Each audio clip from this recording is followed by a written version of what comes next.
I'd been undercover at Stern & Associates for nearly 2 months and was wrapping up the case without an arrest. Among interceptors, investigating a financial firm is one of the most dreaded assignments. There's no risk, accountants typically aren't interesting, and the chance of catching anyone for unproductive thought is pretty slim. Accountants, by and large, are only capable of approved thoughts. When I scanned their minds, I only picked up what interceptors like to call the big three: eating, working, and fucking. You'd be amazed at how easily people can control their thoughts if they stick to this trifecta of banality. Sure, other thoughts were allowed, like exercise, the weather, home improvement projects, but the reader device implanted behind my ear couldn't detect a single person in the office straying from the big three. Financial firms aren't like working in a restaurant or an elementary school where you could throw a rock in any direction and pick up music, art, or poetry. All you needed to do at those places was hit the silent alarm button on your watch and wham! You got an arrest. At financial firms, you actually had to put in the work. When I'm on assignment, I try not to learn names or any personal information. It makes it harder to interpret thoughts objectively when you hone in on a suspect. Only after a solid week of reading approved thoughts do I force myself to be friendly with people for the sake of blending in. My cube mate, Doug, was repulsive. It was hard to even pretend to like him because for most of the day, he thought about me or other colleagues fucking his wife in a dirty hotel room as he videotaped it. To his credit, he had a pretty vivid imagination, down to the peeling yellow wallpaper in the dark room where he filmed it. But when he wasn't thinking about that, he was just thinking about what he'd have for dinner or what he had to do the next day at work. My favorite game to play with him was to wait until he reached a fever pitch in his revolting dreams. Right before the climax, so to speak, of his reveries, I'd pop over the side of the cubicle with a grimace and shout, "Jesus Christ, Doug!" His face would blanch and his eyes would go wide with shock and guilt. As he stammered, I'd act disgusted and say, "It's snowing tonight, but it'll be 50 degrees on Wednesday? Doug, what the heck?" He'd mutter in agreement as I'd sink back below the padded cubicle wall, and he'd almost always think to himself, "I fucking hate that guy." Poor Doug couldn't have hated me that much, since he certainly thought about me and his wife quite a bit. Despite Doug and his vivid imagination, the time passed impossibly slowly. For almost 2 weeks, my reader picked up nothing incriminating, until I was walking through the cafeteria, listening in on people's mental conversations with themselves. Cereal, proper salad cream, until 7 p.m. and watch TV for a bit before waking up early and putting in a little more work before milk, cereal, sour cream, paper towels, brown balls. This is it. This is your big fuck up, Greg. How can you be so fucking stupid? The formula even sent back an error. And then... aha, I thought to myself. To prevent infecting interceptors with unproductive thoughts, the reader electronically scrambled the senses. When readers picked up on unapproved thoughts, they'd rattle an interceptor's skull with a burst that sounded like radio static, growing in intensity as we walked in the direction of the disturbance. The static drowned out unproductive thoughts coming from potential suspects. It would blur your vision if you ever encountered unapproved art. Hearing was dulled upon being in the vicinity of music. I followed the static until it was deafening, and that's how I met Hannah, sitting in the middle of the cafeteria at a table all by herself. Her hair was pulled back tightly, and she had a deep scar running from the side of her mouth to her jaw. "Can I join you?" I asked with a warm smile. Immediately, the static cut, and she focused hard on me. New guy. Started, I think, 3 weeks ago. Overly friendly, few friends. Possible interceptor. Bingo. People with unproductive thoughts almost always suspect interceptors the moment they meet, and that makes our jobs extremely easy. Now I just had to narrow down what exactly she spent her time thinking about, and she'd be apprehended. What happened after that was not my problem. I was already excited at the month-long break I'd get while my next placement was determined. Cornflower blue shirt, red tie, brown buttons, brown belt doesn't match black shoes, pants wrinkled. Immediately I felt self-conscious about my appearance, but hid my embarrassment behind a seasoned poker face. "Oh, please do, sit," she said with a warm smile. She wore no makeup, perhaps to remain inconspicuous. Another potential indicator of guilt. "I'm Billy. I said, politely spooning bean protein into my mouth. The bureau almost always gave you kids' names that ended in a Y, like Danny or Tommy. Nothing is less threatening than an adult with a child's name. Hannah, she smiled, and her thoughts went blank. Well, I thought. Time for step 1. Intelligence gathering, disguised as small talk. Hannah was from Hamburg, New York. She got her CPA 2 years ago and had been with Stern and Associates for 7 months. Her hobbies included cooking and computers, and she was a self-described workaholic. She did not mention her scar. She was shy but confident, with a good vocabulary and well-mannered. Also, a horrible liar. Our lunch break ended, and we went to our desks. I'd be finished in no time. I ate lunch with Hannah for the rest of the week. I learned about her cat Gerald, she walked me through her workday to almost excruciating detail, and she explained to me her favorite math problems. The whole time she spoke, my reader picked up a very thin layer of static. Hannah was capable of holding an entire conversation while keeping a small part of her mind on something else entirely, and I was wildly impressed. I'd never encountered anyone with such mastery of her thoughts and emotions. This would be far more difficult than I had anticipated. And, to further complicate matters, I found myself growing attracted to her. There was something about the way she spoke with her hands, waving them around her face as she talked, and how she looked up at the ceiling when searching for words. My sensory enhancer pills helped my eyes catch invisible streaks of acrylic paint in her nail beds, and I could smell a barely noticeable scent of turpentine covered up with an aroma that I could only describe as warm and a little sweet, causing a tingle in my chest like nothing I had ever encountered. These were very serious strikes against her from an interceptor's perspective. I could press the silent alarm on my watch at any second, and the apprehension team would be here in minutes to take her downtown. And I could even call in a favor at thought revision and have her completely washed out of my memory once this whole thing was over.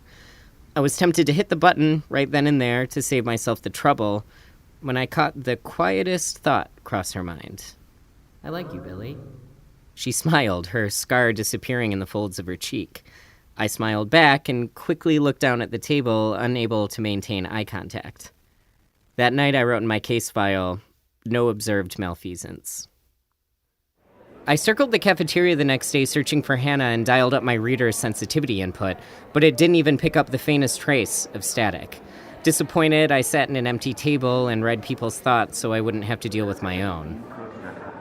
22 years of marriage for nothing. Jesus Christ. My fucking brother, I'll kill you. Doug was approaching. I didn't turn around. Hey, pal, Doug said greasily, sitting down. Mm-hmm, I responded, smiling lamely. Be cool, Doug. He thought to himself. Asking is always the hardest part, but no one has said no once. Just show him a picture of Therese, tell him the ground rules. Jesus Christ, no one ever said no? I decided to stop the conversation before it started. Doug, guess what I saw on News Roundup last night? What? He asked with his crooked, off-putting smile. Apparently, and I'm not making this up, I said with emphasis, there are guys out there who... I paused and looked both ways, pretending to make sure no one was listening in. There are guys who pay other guys to fuck their wives on camera. Can you believe that? I smiled like I was sharing a dirty secret. Doug smiled wide, his eyes beaming. Well, have I got a surprise for you? Doug thought to himself, reaching to show me a picture of Therese on his phone. But I continued. Who are these sick fuckers? I said, dramatically shaking my head in disapproval. His face dropped and his cheeks blushed dark red. He stared at me with wide eyes. Someone's got to call lewd pre-thought on these sickos, I muttered, polishing off my single-serve enriched milk carton. Well, back to the salt mines, I said with a wink, and left Doug in stupid silence. Back at my desk, I copied and pasted fake data into cells on a spreadsheet when a notification appeared in the right corner of my screen. It said, Meeting invite, asset review, event begins in 5 minutes. I clicked to open it. It was from Hannah. There's a poorly disguised message in the memo field. Following up per the discussion we had yesterday, I'll meet you at the elevator. Bring a coat. We'll do a walk and talk, she had written. If I were actually working at Stern & Associates, I'd be fired for leaving my desk. But I didn't work at Stern & Associates, so I grabbed my coat and headed to the elevator. My reader picked up a hum of static that grew louder as I approached the elevator and found Hannah with her back to me. "Hey," I said coolly, unable to hide a little smirk. "You work on this floor?" "Hi," she said flatly, and hit the down button for the elevator. She watched the monitor above the doors count up as it ascended. Floor 7, floor 8, floor 9. "So what's this about?" I asked. She didn't respond. She motioned for me to enter the elevator, and we rode down in silence. We exited the building in silence. My reader was also silent. "This way," she said, leading me to the river. As we approached the river and walked under the bridge, an intense blare of static grew louder and louder. It was not coming from Hannah. I turned down my reader's intensity dial on my watch, but it made no difference. I bit my cheek and focused on not wincing. As my face contorted, Hannah's face slowly grew into a smile. "You have to hear this," she said, barely audible over the static pulsing through my head. A man was leaning against the limestone support pillar of the bridge with a brass instrument against his mouth. His fingers pressed the buttons and levers, each shooting a different frequency of static into my head. Hannah stood motionless, enraptured. "Isn't it gorgeous?" she whispered to me. I responded. She turned to me and I stared at her coldly. Her face dropped. Sorry. I'm so sorry. I shouldn't have," she stammered. I turned around and headed back to the office, my ears burning. She jogged to catch up with me. "Billy, look!" Fierce static pulsed from her head. "We could both get in a lot of trouble," I said over my shoulder, walking briskly. I'm sorry, I thought..." She stopped mid-thought. The static went blank. We walked back to the office in silence, my stomach churning. I looked at her sadly and she forced an unhappy smile. I wished I could hear what she heard. We entered the building and stopped at the elevator. I hit the button to go up. I stared at the dial. Floor 7, floor 6, floor 5. That sounded really nice, I said quietly, without looking at her. She responded with a medium hum of static.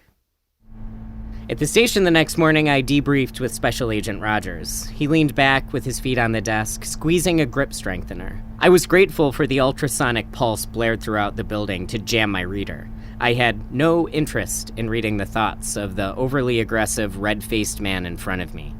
Angry guys obsessed over savage thoughts that made even veteran interceptors sick to their stomachs. And we even tried to push the council to make these thoughts illegal, but the psychiatrists on the board argued quite convincingly that the only way to separate violence from the human mind would require a full lobotomy. And even then, it would only weaken the thoughts, not remove them. Violence is black and white. It's very narrow. It's not too distracting. The arts, however, are a spectrum. They're abstract, they're inefficient, unproductive, and punishable. "You're finished once this assignment is over," Roger said bluntly. My heart sank and my mind raced. "What? Jesus, Fred, what the hell? I've made more arrests this year than..." "Because," he said, dramatically drawn out, and his face changed from a scowl to a grin. "We're promoting you to thought extraction." He stood up and reached out his fat right hand, squeezed at the wrist by an ornate watch. His white, short-sleeved button-up bulged at the buttons. If one popped off, it'd be weaponized. "Congratulations," Rogers squeaked with a disquieting smirk. "You've officially obtained Security Clearance 3A. You son of a bitch," I laughed as I put my hand in his. He squeezed it aggressively hard. We stood in silence as his ego waited for extra thanks. "Oh, yeah, hey, thanks so much," I said with a big smile that didn't match my empty tone. "You did all the work," Rogers responded, beaming ear to ear. "Of course, I did have to fight for you a little." "Thanks so much," I repeated. Fred gave me an uncoordinated wink, closing one eye fully and squinting with the other. "Let's go on a little tour, follow me," he said, and waddled out of his office. The agents in the bullpen were more relaxed than any setting I'd ever been placed in. Immune from interceptors, they could work at any rate they pleased, bound by the code shared by everyone in law enforcement, do as I say, not as I do, and never, ever snitch.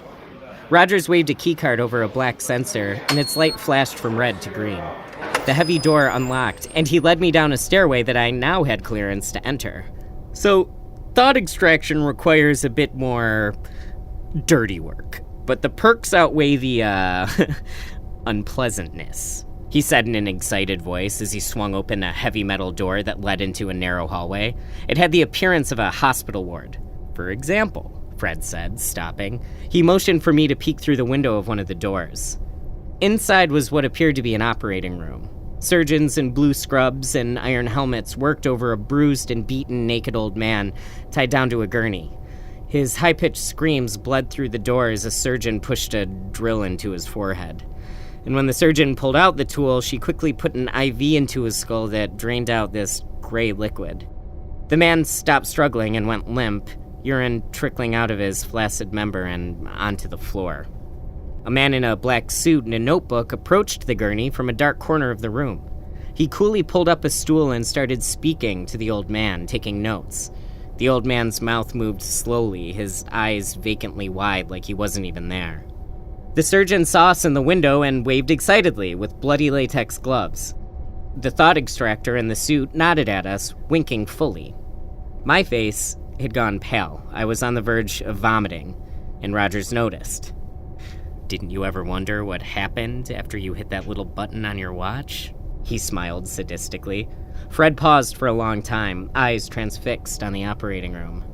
"You'll get used to it," Rogers said with a salivating smile, unable to pull himself away from the atrocity taking place behind the door. "You'll learn to love it," he whispered to himself.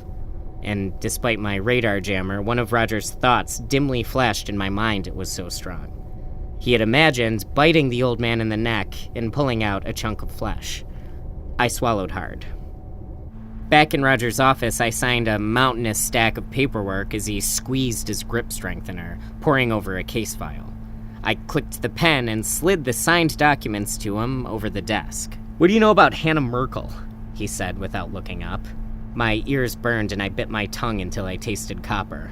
I pretended to think, using all my focus to keep a poker face.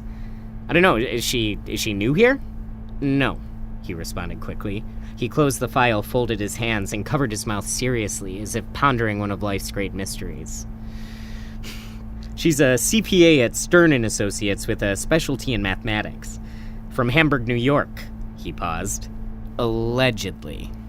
I mean, how did you hear about her? Where's this lead coming from?" Rogers didn't look up from the file. "Some pervert named Doug something. He got picked up by lewd pre-thought a few years ago for, well, look. Anyway, we flipped him. Half of his leads are bullshit. Most are vindictive. He takes things very personally." I swallowed hard. If Doug reported he'd seen me with Hannah, that would be extremely not good. Fred continued. "But every now and again, he actually gives us something. Anyway, have a little chat with her.